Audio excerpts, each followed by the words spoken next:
وہاں جسم بہت قیمتی ہوتے ہیں۔ جس معاشرے میں انسانوں کی کوئی قیمت نہیں ہوتی وہاں عزت کی بولی سب سے اونچی لگتی ہے۔ جس معاشرے میں انسانوں کی کوئی قیمت نہیں ہوتی وہاں بنت ہوا سرے بادام طبلے کی تھاپ پر ناچتی ہے، اور جس معاشرے میں انسانوں کی کوئی قیمت نہیں ہوتی وہاں بھوک تہذیب کے آداب بھلا دیتی ہے۔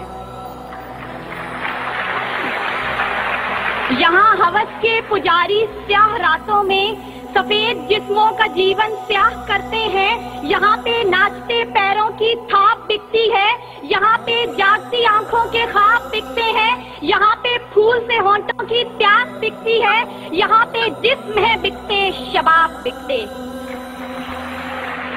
عالی وقار بھوک 2 وقت کی روٹی کے عوض بنت ہوا کو ابن آدم کی ہوس کا نشانہ بننے پر مجبور کر دیتی ہے، لیکن کہیں کوئی قیامت نہیں اترتی۔ 14 سالہ بیرا اپنی عصمت لٹانے کے بعد جان سے بھی ہاتھ دھو بیٹھتی ہے، لیکن کہیں کوئی قیامت نہیں اترتی۔ تھر کی جلتی ریت پر ننگے پاؤں چلنے والی قوم کا صدر اسلام آباد کی سڑکوں پر مرسیڈیز میں سفر کرتا ہے، لیکن کہیں کوئی قیامت نہیں اترتی۔ بلوچستان کی خشک سالی پر ایئر کنڈیشن کمروں میں منرل واٹر پی پی کر غور کیا جاتا ہے، لیکن کہیں کوئی قیامت نہیں اترتی۔ یہ شاہراہیں اسی واسطے بنی تھیں کیا کہ ان پر دیس کی جنتا سسک کر مرے؟ زمینیں کیا اسی کارن اناج اگلا تھا کہ نسل آدم و حوا بلک بلک کر مرے؟ ملے اسی لیے ریشم کے ڈھیر بنتی ہے کہ دختران وطن تار تار کو ترسے، چمن کو اسی لیے مالی نے خون سے سینچا تھا کہ اس کی اپنی نگاہیں بہار کو ترسیں۔ عالی وقار یہ ہے اسلامی جمہوریہ پاکستان، جہاں ہر کوئی اپنی دھن میں مگن ہے، سر کھجانے کی فرصت نہیں، دائیں بائیں کی فکر نہیں، ہر شخص بھوکا ہے۔ کوئی اقتدار کا طالب ہے تو کوئی شہرت کا بھوکا، کوئی دولت کا پرستار ہے تو کوئی پیٹ کا بھوکا، کوئی بھنگ کے ایک پیالے کے عوض اپنا سب کچھ نچھاور کرنے پر آمادہ تو کوئی طاقت کا بھوکا۔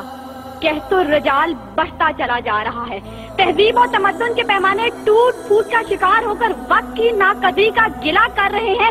ہم زوال کی آخری حدوں کے بھی آخر پر پہنچ چکے ہیں۔ انصاف مہیا کرنے والے ادارے سسک کر دم توڑ رہے ہیں۔ ہر طرف سے ایک ہی پکار سنائی دیتی ہے، بھوک تہذیب کے آداب بھلا دیتی ہے۔ عالی وقار سنیے، اگر آپ سن سکتے ہیں کہ جب بوڑھے پروفیسر کو 6 ماہ تک پینشن نہ ملی تو اپنی کن پٹی پر پستول رکھ کر بولا تھا، میرا پاکستان ہے یہ تیرا پاکستان ہے۔ سنیے اگر آپ سن سکتے ہیں جب تسنیم سولنگی بھوکے کتوں کا نوالے تر بنی تو بولی، پڑے ہیں گم کٹہرے عدالتیں چپ ہیں۔ سنیے اگر آپ سن سکتے ہیں جب مزدور شام کو خالی ہاتھ گھر لوٹا تو اپنے بچوں سے نظریں چراتے ہوئے بولا، ہے تلخ بہت بندہ مزدور کے اوقات۔ سنیے اگر آپ سن سکتے ہیں کہ وزیر اعظم کی کھلی کچہری میں خود سوزی کرنے والا شخص بولا تھا، میں بھی پاکستان ہوں تو بھی پاکستان ہے۔ سنیے اگر آپ سن سکتے ہیں جب جاگیردار کے دستاگیر غریب ہاری کی بیٹی کو اٹھا کر لے کے گئے تھے تو وہ بولا تھا، آواز دو انصاف کو، انصاف کہاں ہے؟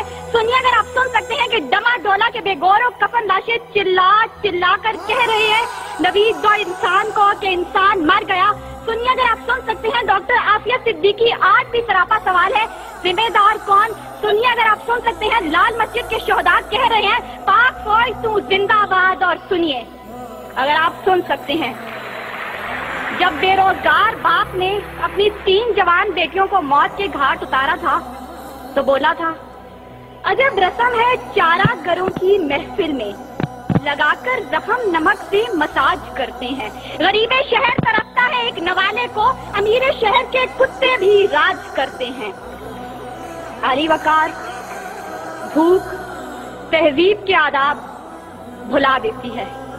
غربت سے مجبور لوگ اپنے بچے بھون کر کھا جاتے ہیں، اپنے گردے اور آنکھیں بیچ ڈالتے ہیں، اپنی 8 سالہ بچیاں دلالوں کے حوالے کر دیتے ہیں، اپنے خاندان کے ساتھ آگ میں کود جاتے ہیں، دریاؤں سمندروں میں چھلانگیں لگا دیتے ہیں، پنکھوں کے ساتھ لٹک جاتے ہیں، ٹرین کی پٹری کے آگے لیٹ جاتے ہیں۔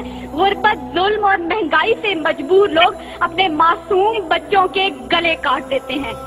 عالی وقار صدارت، وزارت اور عمارت کے بھوکے تہذیبی اقدار کو پامال کر دیتے ہیں. کبھی تو چند کھوٹے سکوں کے وقت قوم کی بیٹیوں کو بیچ ڈالتے ہیں، تو کبھی مساجد کا تقدس پامال کرتے ہوئے انہیں لہو رنگ کرتے ہیں، اور کبھی اپنی ہی عوام سے کہتے ہیں میں تمہیں وہاں سے نشانہ بناؤں گا کہ تمہیں پتہ بھی نہیں چلے گا. جب لوگ یہ کہتے ہیں خدا دیکھ رہا ہے، میں سوچنے لگتا ہوں کیا دیکھ رہا ہے. علی وقار، اس سے پہلے کہ بھوک اس ملک کو کھا جائے، اس سے پہلے کہ لہجے بے آواز ہو جائیں، سر سنگیت سب بے ساز ہو جائے، ملت اسلامیہ کی یہ بیٹی، ملک و قوم کی بیٹی اور آپ کی بیٹی آپ سے استدعا کرتی ہے خدارا بوڑھے باپ کا سہارا بن جائیے جس کے بیٹے نے خود سوزی کی. خدارا اس عورت کے آنسو پوئیں ڈالیے جس کی بیٹی جاگیردار کی ہوس کا نشانہ بنی. اور خدارا ان معصوم بچوں کے سر پر دستے شفقت رکھیے جن کا باپ پولیس مقابلے میں مارا گیا. ان اشعار کے ساتھ ہی موضوع زیر بحث سمیٹتی ہوں.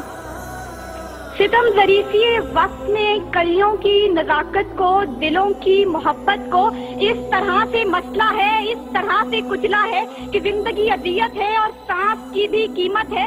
کس کا ہاتھ ہے جو خون سے رگا نہیں، کس کا گریباں ہے جو گرفت سے بچا نہیں. صدائے موت آتی ہے شہر بھر کی گلیوں سے، خون کی بو آتی ہے پھولوں اور کلیوں سے.